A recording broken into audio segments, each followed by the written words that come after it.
Hello everyone, welcome back to another episode of r/PettyRevenge. In today's episode, I gave my ex's newly published book a bad online review. I've never even read it. I don't accept your unacceptance. Any color but yellow. No cupcakes for you. Before we get started, make sure to subscribe so you will never miss a video. So let's get started. I gave my ex's newly published book a bad online review. I've never even read it. He lied, cheated, and abandoned me with his baby over 16 years ago. Today, I found his book being sold online. There was something about seeing his name again that struck terrible, painful memories and a desperate need for revenge. In my rage, I reviewed his book with the comment, paraphrased, Stephen King ripoff. Skip this one if you value your free time. A complete waste of money, energy, and time. No good characters. Contrived plot. Terrible dialogue. I'm pretty sure an edgy, semi-illiterate teen wrote this.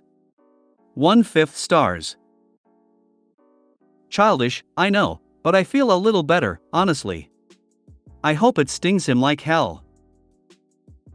I removed the edits because either A, barely anyone actually reads them and repeats what's already been explained anyway, or B, the only people who wanted updates are the ones who just want a reason to feel superior to a stranger. All I have to say this, if nobody's hurt you so badly that you don't get it, you never will, and me trying to explain it only wastes my time. I'm no longer subscribed to the updates of this post because y'all are exhausting and I don't owe any of you a thing. Love it. A lot of people seem to be forgetting what sub they're on, haha. Definitely PettyRevenge. Well played. Could be worth more child support now though. If I had to choose between child support and his ego getting punched, I'll take the ego punch.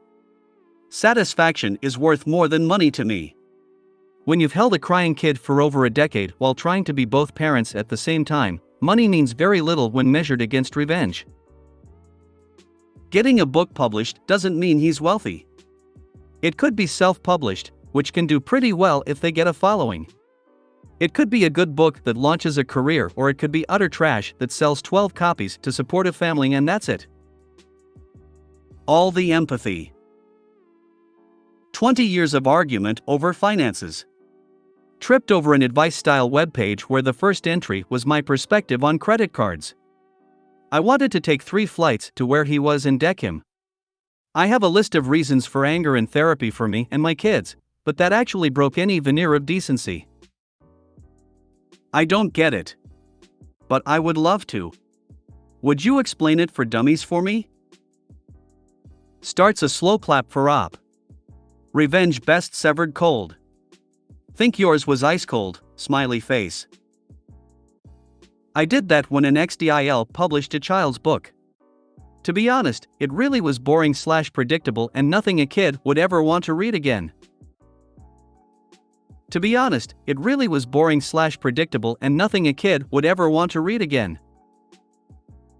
In my experience, kids absolutely love things being predicatable and want to read it again and again, because they take joy in knowing what is coming over the page.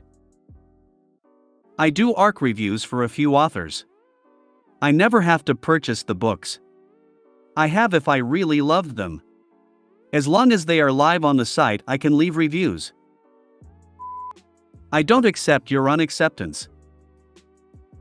I do a considerable amount of unpaid community volunteering. One of these gigs is delivering lunches to the people living in a retirement community, which I've been doing for the last couple years. I'm not a terribly social person, I'll chit-chat with the people I'm delivering food to, but if I encounter anyone in the halls or on the elevator, I simply give a customary nod and hello to acknowledge their existence. I'll admit that I'm mostly trying to avoid getting sucked into conversations since I'm very task-oriented. I have 20+ deliveries of hot food to do in an hour on a 4-story building, so I try to stay focused. A couple months ago a woman moved into the building and she's cantankerous. The first time I saw her I gave my standard nod and she said, I don't accept your nod."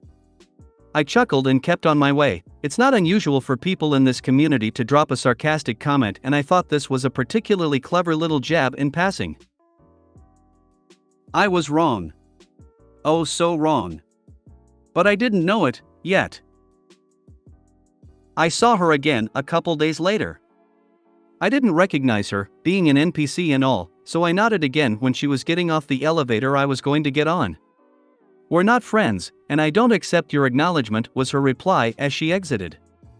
Again, I thought it was a joke, and I made a mental note to recognize her because this is a good bit of flash humor that doesn't slow me down. I thought she was cool at this point. The next time I saw her, I nodded again with the biggest shit-eating grin I could muster when the elevator I was on stopped at her floor to pick her up. "I will never accept your nod," she insisted. I laughed out loud and held the door when it started to close. She snarled at me, "We're not friends, and you're dead by Friday." I let the door close in shocked confusion. For the last few weeks she has been waiting for me in the main entry lobby and becoming increasingly vitriolic, even without me looking in her direction, culminating in cursing me to die and calling me a white bastard. For reference, I'm Native American, she's considerably lighter skinned than I am, looks like she has never had an hour of sun exposure in her life and is 100% European heritage. Racism is where I draw the ignore this shit line though. I formulated a plan.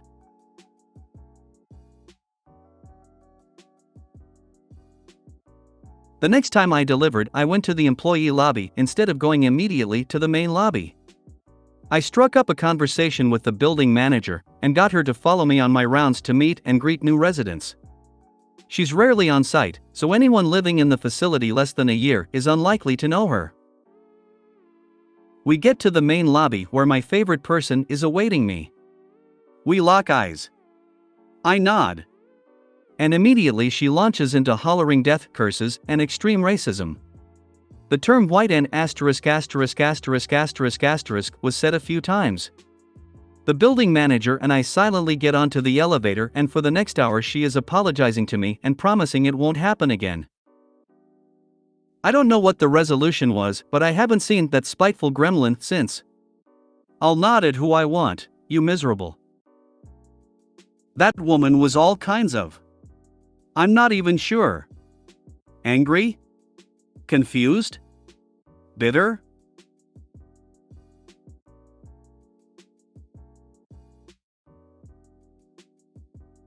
I applaud your patience and ability to come up with a clever solution without going too far.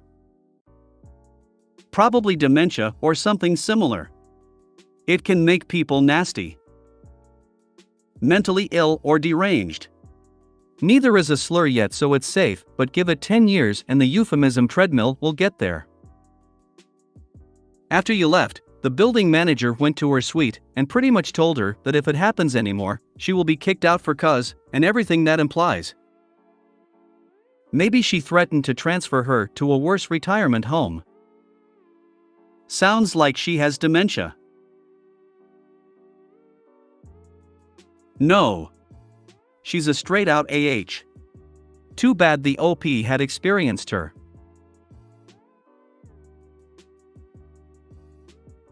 Sounds like she was getting into some serious dementia. As my mom got older, she became full of some venomous vitriolic spew emanating on a steady basis from her pie hole. Just thought of this, but doesn't dementia affect your memory? Because every time that lady saw him she remembered him and had the same reaction, worse every time, so maybe it wasn't a mental issue? Ick. Mental illness. Be careful, her threats to you should be taken seriously. Mentally ill people can do irrational, violent things. They can, but I think it's important to acknowledge that folks with mental illness are more likely to be victims of violence than perpetrators of it. Sounds like she mounted her broom incorrectly. Sorry that you had to deal with that. Any color but yellow. Years ago, I was working at Sherwin-Williams Paint. A guy came in and ordered multiple gallons of bright yellow exterior paint. I put it in the computer, started mixing it, and just out of conversation I asked him what he was painting. Here we go. Well, I'm going through a divorce and I own several homes. My future ex-wife won one of my homes in the divorce. The judge ordered that I also had to repaint my home that she won. So I asked her, what color would you like me to paint it, and she said any color but yellow. So I decided I'm going to paint it bright yellow. My lawyer is not happy with me. I'll never forget this guy. I used to have the picture of the completed house, but this was probably 13 years ago. Instead of bright yellow, I would have picked a dingy yellow-brown. Pretty much the same color as cat vomit. Best of both worlds. Right? And less likely to piss off the judge when she complains. $10 says the wife wanted it yellow and knew exactly how to get it. My husband's childhood home was painted piss yellow. His words. His mother chose the color and his dad did it to make her happy. She regretted that choice for years until they could afford to change it. If that lady did want yellow and was using reverse psychology, she may still regret her decision sooner than later. Some colors are pretty until they go on a wall. Neighbor hired a team to paint their house mauve, then left town. Arrived back home to a bubblegum Pepto-Bismol pink house. They had never tested the color. Stayed pink for 6 years. My lawyer is not happy with me, makes me so happy. I have to say, this is amazing. Plus, I love yellow. LOL. Plot twist, the guy's toxic and the ex knew how to use reverse psychology. If she was as petty as he was, she could have sold the house to somebody who loved yellow. Sometimes, people just don't work together. This guy's behavior reflects that, unfortunately. For those of you bothered by weird colors, never drive up Gunwalford Road near Oakland, AL. There is a community there called Rainbow City where the houses pretty much cover a rainbow of colors. No cupcakes for you. Last week my sister retired after a 35-year career as a public school teacher. Every year, she bakes cupcakes for her students and decorates each one with the kid's name. On the last day of school, she gives them out along with their final report card. This year, she had 3 kids who were especially obnoxious.